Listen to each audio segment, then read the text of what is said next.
Hello team, welcome to another ATP Geopolitics video with myself, Jonathan MS Pierce. Ukraine War news update. Second part thereof for the 26th of October 2024 Squeaky Cup. Thank you for tuning in to this. I'll try and make it a little bit quicker than my initial video this morning. I have a tendency at the moment to rant. It must be that time of the month for me where I'm just ranting. It's the new moon or something. I turn into some rant wolf, yeah, just stay on target, Pierce. Stay on target. Now, I just want to let you know that the Euromaidan Press has just said Ukraine intercepts 44. This is pertaining to the first video of the day. I'm talking about the interception rate of drones. And the Euromaidan Press came out and said Ukraine intercepts 44 of 91 Russian drones in the overnight assault. A sharp drop in defence rate. Ukraine air defence has intercepted fewer than half of the incoming drones. I said they intercepted 90 out of 91 of them because of one of the sources I looked at. Here's Tim White saying differently to Euromaidan Press. 44 drones were shot down, 44 taken out by electronic warfare, so that's 98. And then one went to Belarus, apparently. One might still be in the air or something. Yeah, so there you go. One Belarus, one still flying, leaving one which hit Kiev. So there seems to be some confusion here. I think the Euromaidan Press is wrong. It would seem wildly improbable that suddenly last night they had such a low interception rate, and I think they are. And this is a problem that if you are looking at these infographics and hearing that they sent 94. The infographics only tell you the interception rate. They don't tell you the electronic warfare rate. So unless you know the electronic warfare takedown rate, then you are going to get a full sense of what is going on. So I think Euromaidan Press, even though they are, Ukrainian press organization, have got the wrong end of the stick and have interpreted the data wrongly. So just in case anyone sees that and thinks, oh, JP said this, but okay. Germany, Rheinmetall. So the Rheinmetall CEO, Armin Perpiger, the guy that was there was an assassination attempt in the pipeline that was foiled by, I believe, the Germans. He is an integral component in the support for Ukraine. He's confirmed that Rheinmetall is building 4 factories for the production of various types of weapons in Ukraine. The first plant is already in operation. The equipment is being serviced there and the production line is working. By the end of the year, the plant will produce the first batch of Lynx infantry fighting vehicles. We're going to talk about them in a second. I will just bring up, actually, because I forgot to. So Lynx IFV, just to let you know that that's what the Lynx looks like. It is going to be very useful for the Ukrainians to have that. So there you go. That's a Lynx AFV. Or IFV, sorry. And further point is that the second and third factories for the production of gunpowder and ammunition are under construction. And in the future, plans for construction of a 4th plant of the company, which will be responsible for the production of anti-aircraft systems, will be up and running. The first batch of delivery of infantry fighting vehicles will include 10 vehicles, and delivery starts this year.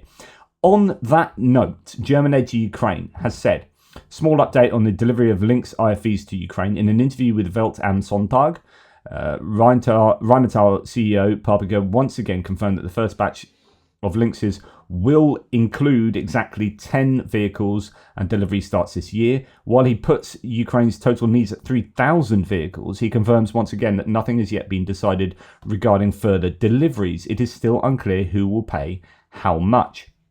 And that, of course, is super important, because there's no point doing all of this work if you don't know who's going to pay for it. So there's a video of the Lynx. Here, I would like to point out, says German aid to Ukraine, once again, that if the German government does not decide to allocate extra funds to the budget for military aid in 2025 during the budget negotiations by mid-November, Ukraine will have to finance contracts itself using the billions in loans from the G7 and the EU financed from the profits of the frozen Russian assets, which sounds bad, but this is what they were made for. So, either someone like Germany finances this, or they finance it themselves with those loans, which is exactly what the loans are for. So, not really a problem either way. Anyway, that is Rheinmetall playing a really integral role here. In fact, I'm going to bring this bit forward here because I believe this is coming from Rheinmetall as well. So Daniela from Tochny says, Forgemasters is one of the most advanced forging houses in Europe. So this is in Forgemasters in Sheffield, with a capacity to cast and forge in open die ingots up to 300 tons, and has been producing steel and components for both nuclear and defence. So this is the news that made in Britain, artillery gun barrels with steel supplied by Sheffield Forgemasters are to be manufactured in the UK for the first time in more than a decade at a new factory. Defence giant Rheinmetall, which in partnership with BAE Systems is already building Challenger 3 tanks, that's the upgrade to the Challenger 2, broadly taking the Challenger 2 and making it a bit better, will operate the new manufacturing plant.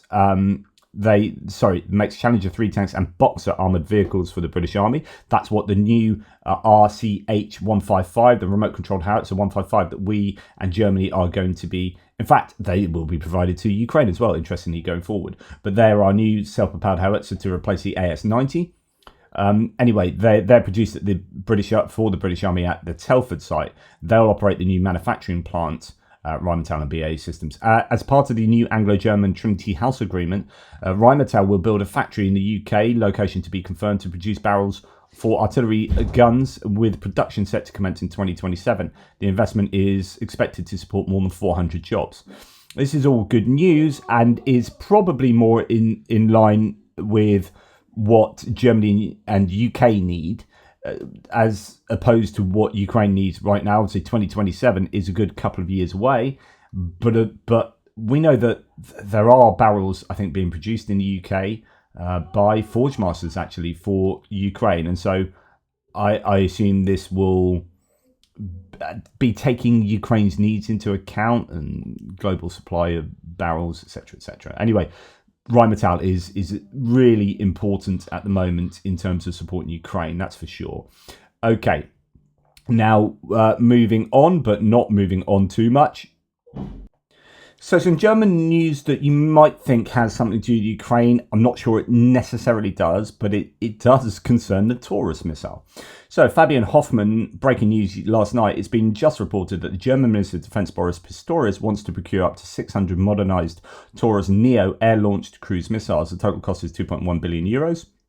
First delivery is expected in 2029. He says, I'll share my thoughts later. 2 quick points. First, 2029 is obviously a long way off, and even more time until the order is fully completed if it reaches that scale. Second, funding has yet to be secured, and hopefully they'll manage to source a necessary budget. In my view, this should be an absolute funding priority, as failure to allocate these resources poses a national security risk. Third, at 3.5 billion euros per Taurus Neo, the cost is I think that's going to be 3.5 million euros per Taurus Neo. The cost is significant, especially compared to around 2 million, I would have thought, euros for the JASSM ER. However, with a substantial part of the Taurus value chain based in Germany, meaning a portion of the cost returns to the government, the effective price may be roughly comparable, if not slightly lower, for the Taurus. That's an interesting way of calculating this, which is it's cost more. We could get it cheaper if we went to America, but all of that money stays in America. Whereas even if it's more expensive to buy from a German producer, all of that money and all of the supply chain is based in Germany, pretty much, or most of that supply chain. And so actually that money is a money multiplier inside Germany. And that equalizes the cost. So it's really interesting. You don't just look at the top line cost when comparing any given product if you're trying to procure something. Fascinating. Now, on this front, because I asked German aid to Ukraine, I was like, does this have anything to do with Ukraine? And he says, no, it's for our own army. Germany is obligated by NATO to have at least 1,000 cruise missiles. Right now, we have 600 Taurus KPD 350, missing 400. Although we get, I don't know what that means. Although we get, if I recall correctly, 75 JASSMs for the F-35 we ordered, it's not enough, so we need to buy new Taurus. This was long overdue and long expected, so please don't expect anything regarding Ukraine. Unless the US sends some of their cruise missiles with comparable capabilities, Scholz won't agree, so Ukraine will have to wait until 2026, since even if we green light for export, even the green light would be given within a few weeks, which is extremely unlikely given the latest talks by Merz. Taurus would have to be integrated into a launch platform first. Not certified, but integrated, and even that would take, I would say, 2 to 3 months. The only jets Taurus actually can be used with are Tornado, EF-18 and F-15K. Eurofighter integration is planned by 2028. I know Wikipedia says otherwise, but the article is flawed, and this is info given by the MBDA CEO. Ukraine doesn't operate any of these jets, meaning an integration into the Soviet jets would have to take place. F-16 would need much longer than integrating Taurus into the Soviet ones.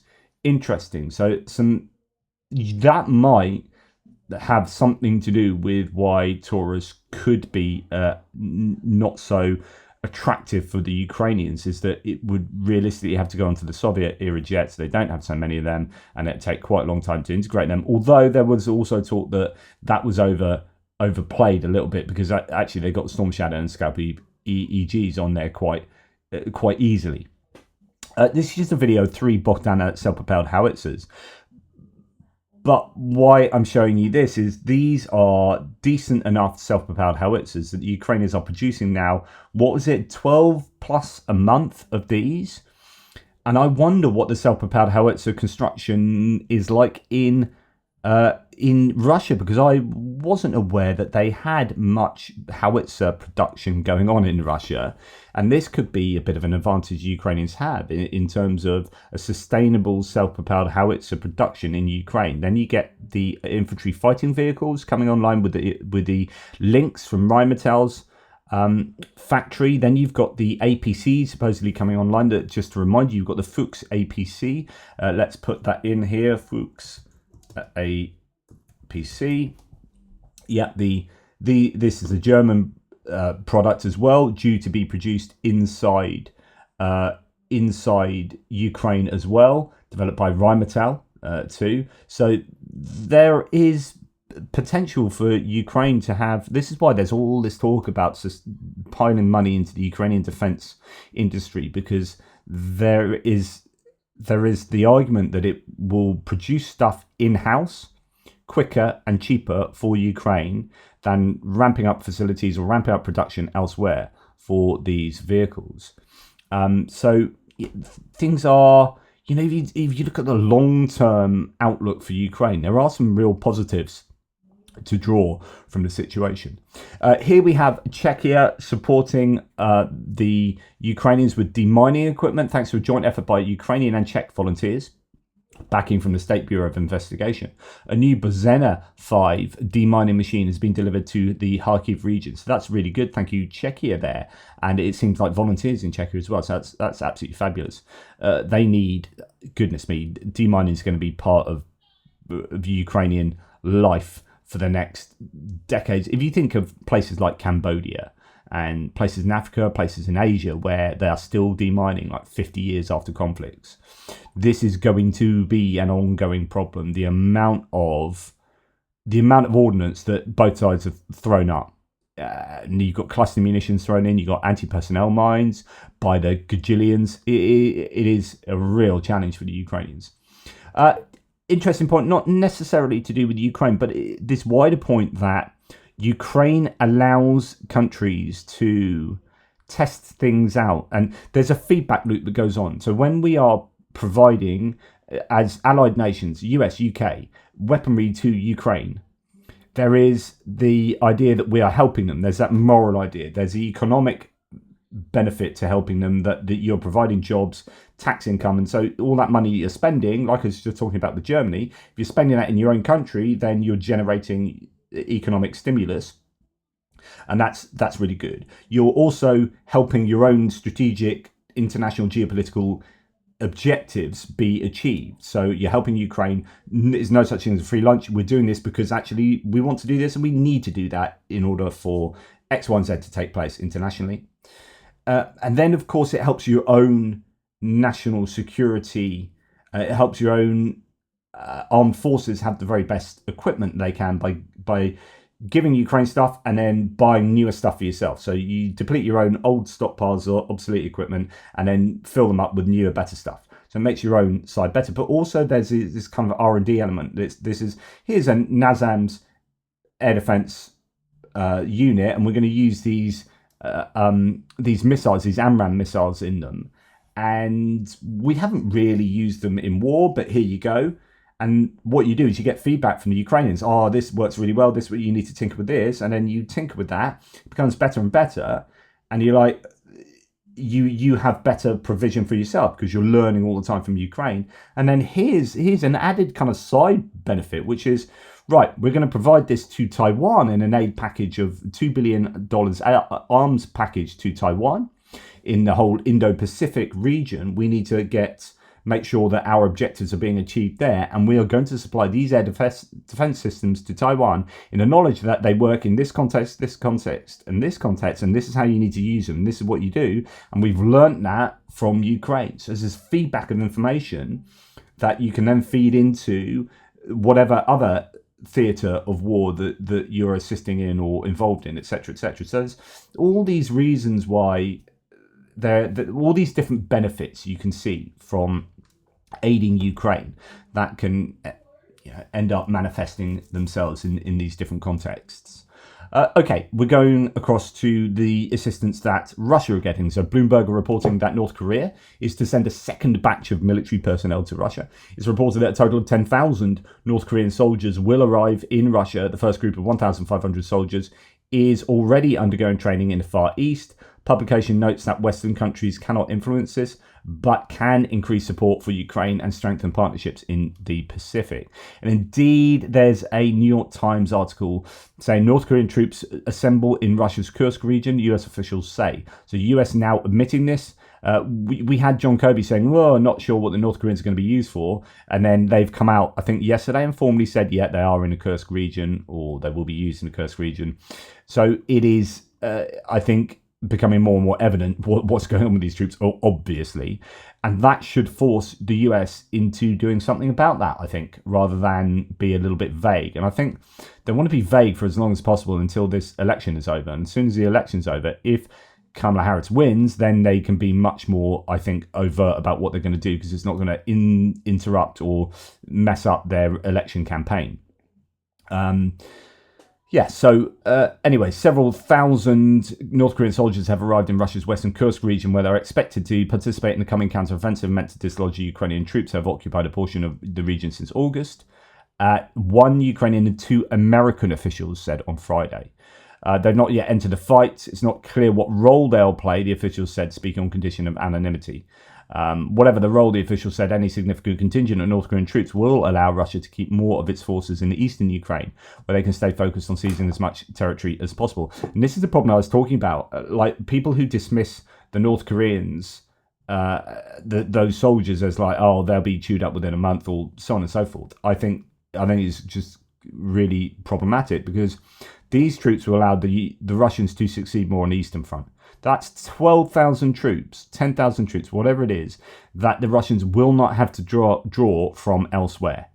This is massively significant. And as the article says, on Wednesday, the first North Korean troops have made the nearly 4,000-mile journey to the Kursk region, with thousands more arriving every day since. A senior Ukrainian official with knowledge of the troop movement said as many as 5,000 North Korean troops are expected to have mustered by Monday.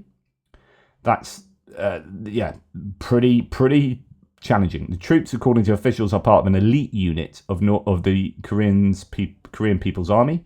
They are being flown from Vladivostok aboard enormous Il-76 transport planes to a military airfield in western Russia, and then driven to the battle zone, the Ukrainian official said. There were mixed signals about whether additional North Korean troops would be sent to fight in Ukrainian territory. The Ukrainian official said at the moment they are only concentrating in the Kursk region. I think the only thing that would stop further North Koreans coming is Western intervention. Otherwise, Russia's got nothing to lose. If you've got 10,000, what's the difference between 10,000 and 20,000? What's the difference, therefore? This is like the Socrates paradox in a sense. It's like there's no real cut-off line. There's no categorical difference between really 1,000 and 100,000. There's no line where you go, oh, that's it. You know, like that's going to make a difference to either Russia or North Korea. In fact, North Korea have a lot of people, and they have to feed those people on very meager resources. And so therefore, sending these people to fight in Russia is not a problem. Whether you send 1,000 or 50,000 or 100,000, arguably, will make little difference. Now, The problem might come in terms of reintegrating them back into North Korea, as I've said before. That is probably the only challenge North Korea really have.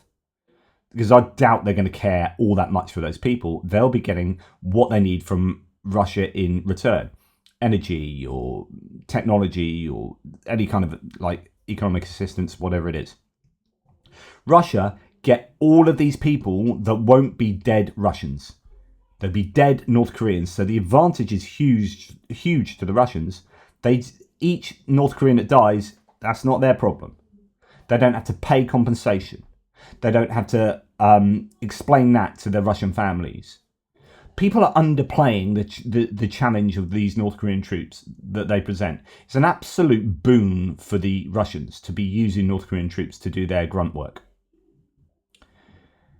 And so I think if they sent 10,000, there's absolutely no reason to think they won't send 100,000. And if they send 100,000 troops to this war, Ukraine are done for.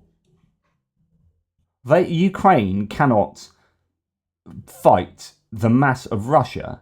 They've done an insanely good job to fight the mass of Russia. But then add on an unlimited supply, comparatively unlimited supply of North Korean soldiers. You can't keep defending in the way they are against that number of people. So this is about how we react. And at the moment, there's not really been a reaction. Now, I've explained why that might be the case previously, because actually they don't want to play into the panic that North Korea and Russia kind of want the West to be doing. But my goodness, there has to be some serious discussions going on at the moment, because if nothing does happen, then it is giving the green light to North Koreans to stream over the border. Something very significant has to be done by the West in order to stop this at 10,000. Unfortunately, everything looks like escalation, which is exactly what we heard previously. Was it Lukashenko that said this is escalation? Like, there is no other way of looking at it. This is escalation. Because whatever we do, it has to be enough to stop Russia taking on troops from North Korea. And they're not going to want to stop taking on troops from North Korea, because this could be their golden ticket for prevailing in the war. It's huge. I don't want to be some kind of, not doomer, but like, there is a chance that this is spread. Well, this is empirically spreading the war to North Korea in terms of personnel. This has expanded the war already, right? We now have North Korea involved with people in the war. Previously, it's just missiles and ammunition. Now we've got people. And this is going to force the West to react in some way. And if that includes people or more weapons that can be used further into Russia or whatever, then that expands the war even more. And we are looking like we're getting more and more into an overt world war rather than this kind of under the radar world war that I've been talking about.